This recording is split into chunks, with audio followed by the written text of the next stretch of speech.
बिस्मिल्लाहिर्रहमानिर्रहीम।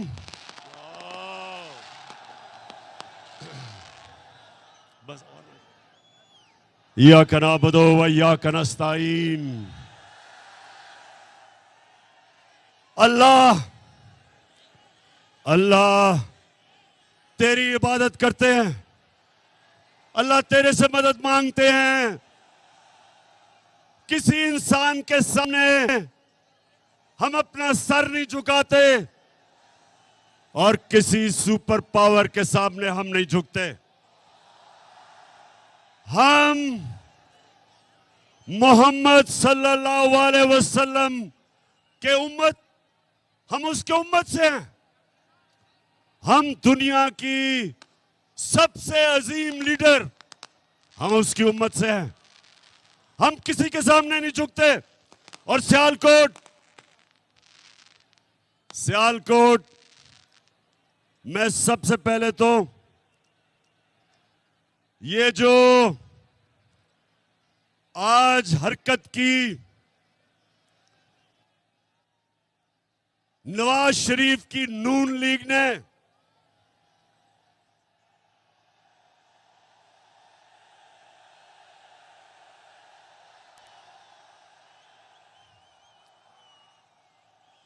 नवाज शरीफ, जितने बड़े बुज़दिल तुम हो उतनी तुम्हारी पार्टी है।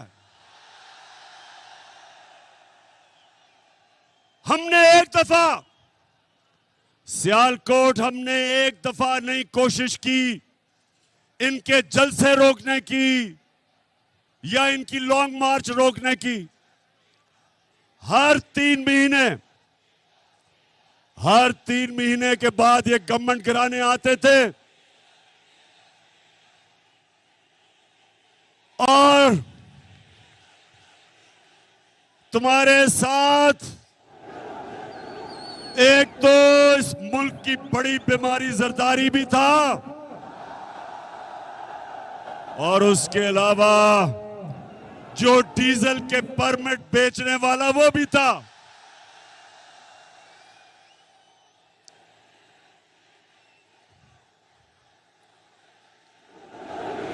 सियालकोट, पहले तो मैं आपके जुनून को सलाम करता हूं। मुझे 1 घंटा लगा यहां पहुंचने के लिए क्योंकि सारे रास्ते बंद हैं। काफले आ रहे हैं इस तरफ जो पहुंच नहीं सकते क्योंकि इन्होंने एक साजिश के तहत हमें बड़ी ग्राउंड में जलसा करने के लिए रोका ताकि ये समझते थे कि एक ही सड़क है, लोग ही नहीं पहुंच सकेंगे। तो नवाज, तुम्हारी और तुम्हारी पार्टी बुज़दिल भी है। तुमने कभी जिंदगी में एक काम ईमानदारी से नहीं किया। ये जब क्रिकेट खेलता था तो अपना अंपायर खड़ा करके क्रिकेट भी खेलता था।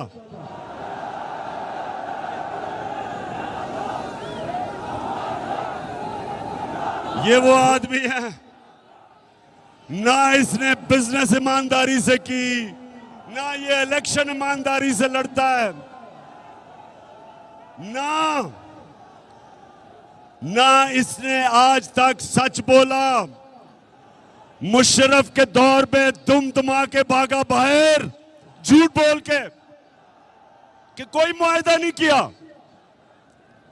और इस बारी कहता जी मैं बहुत बीमार हूं, मरने वाला हूं, खुदा के वास्ते मुझे बाहर भेज दो। और जो इसने एक्टिंग की, बॉलीवुड में इसको रोल मिल सकता है। लगता था पता नहीं वो सीढ़ियां चढ़ के जहाज पे भी पहुंचेगा और जैसे ही इसने जहाज दिया तो एकदम फुर्ती आ गई और जब लंदन की हवा लगी तो सारी बीमारियां खत्म।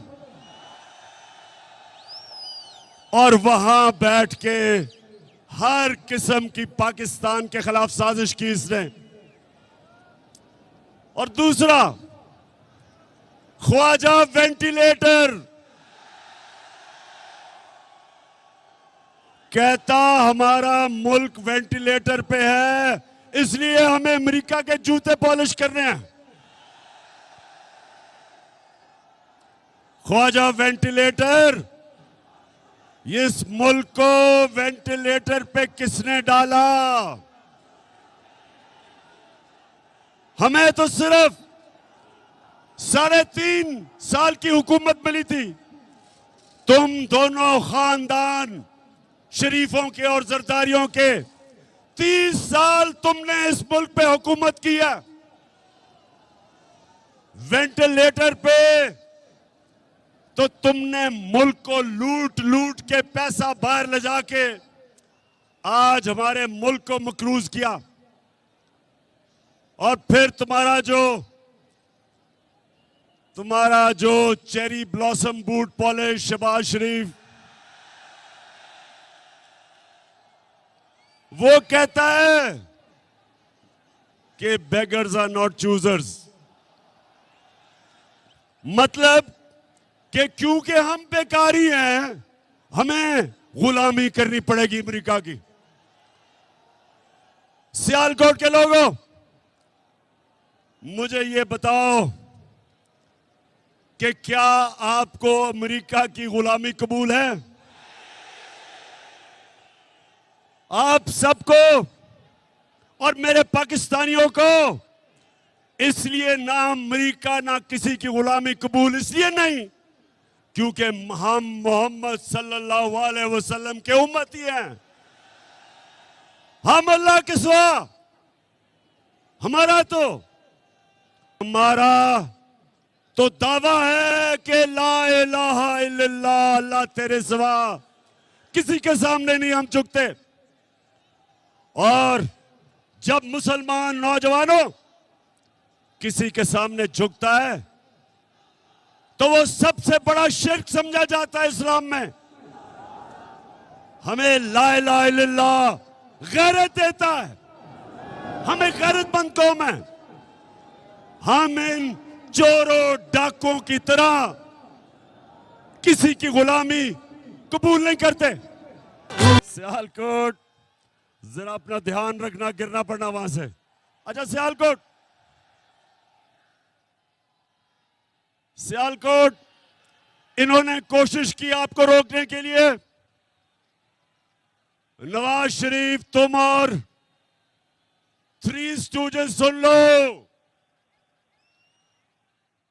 मेरी आज गौर से बात सुन लो। आज तक दुनिया की तारीख में कभी कोई इनकलाब को नहीं रोक सका।